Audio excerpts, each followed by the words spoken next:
Saudara kan dikasihi Tuhan, saya percaya semua kita ingin sekali rasanya mematuhi setiap firman Tuhan. Tapi tahukah saudara, kita tidak bisa mematuhi suatu instruksi kalau kita tidak memahami instruksi itu. Kita tidak paham dengan instruksi itu apabila kita tidak mendengarkannya dengan baik-baik. Nah, disinilah sering sekali kegagalan kita, saudaraku, yaitu dalam mendengarkan.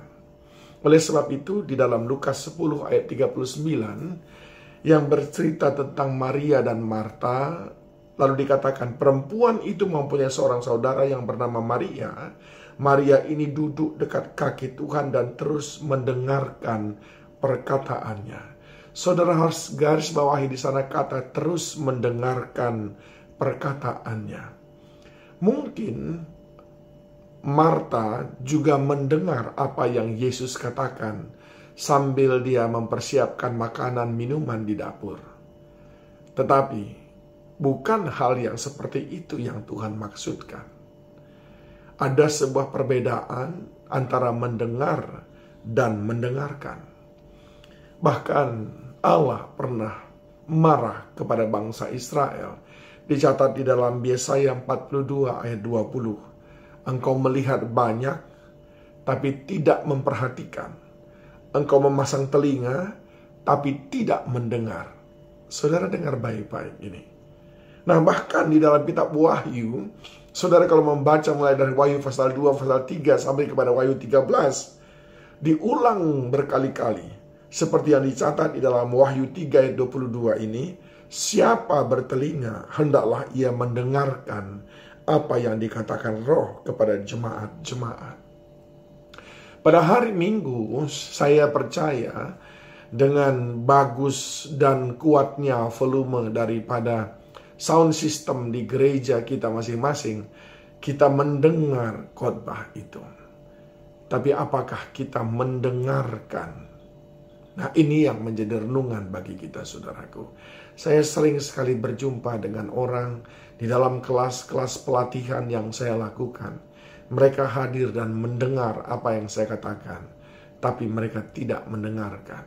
Apa sebetulnya arti yang saya maksudkan dengan mendengarkan di sini? Mendengar saja tidak cukup, tapi harus mendengarkan. Apa itu? Yang pertama, mendengarkan itu artinya menyimak, memperhatikan, sebagai wujud daripada hormat kepada orang yang sedang berbicara. Ketika pemimpin kita berbicara, kita menyimak, memberi perhatian sepenuhnya.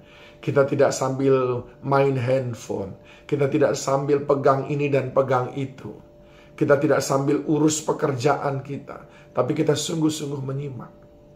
Nah, kebiasaan kegagalan dalam menyimak, memperhatikan, sering sekali terbawa kepada waktu kita mendengarkan firman Tuhan. Kita tidak mendengarkan. Kita mungkin mendengar, tapi kita tidak menyimak dengan baik. Lalu bagaimana kita bisa melakukannya? Padahal menyimak dan memberi perhatian adalah salah satu wujud kita menghormati Tuhan yang berbicara kepada kita. Yang kedua, saudaraku, mendengarkan itu artinya memahami dengan baik. Kita tahu apa yang sedang dipercakapkan, kita tahu apa yang dibicarakan, kita tahu apa maksudnya, apa instruksinya, apa yang perlu kita lakukan sesudah kita mendengar itu, kita paham. Itu modal kita untuk bisa melakukan firman Allah, yaitu memahami dengan baik. Tanpa pemahaman akan firman, apa yang dikehendaki oleh firman, begitu mudah kita disesatkan. Apalagi zaman sekarang begitu banyak merajalela para penyesat demi penyesat.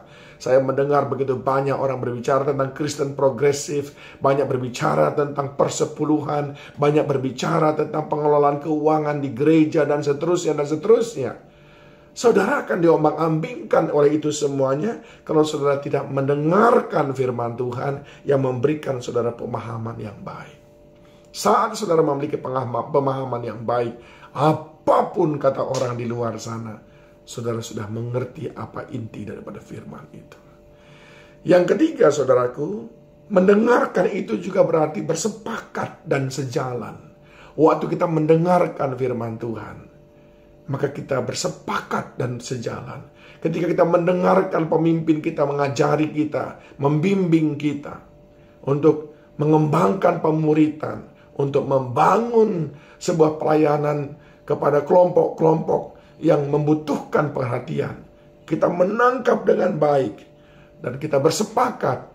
Itu artinya kita mendengarkan apa yang dia katakan.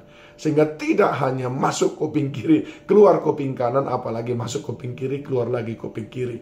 Yang berarti tidak ada yang ketinggalan di dalam.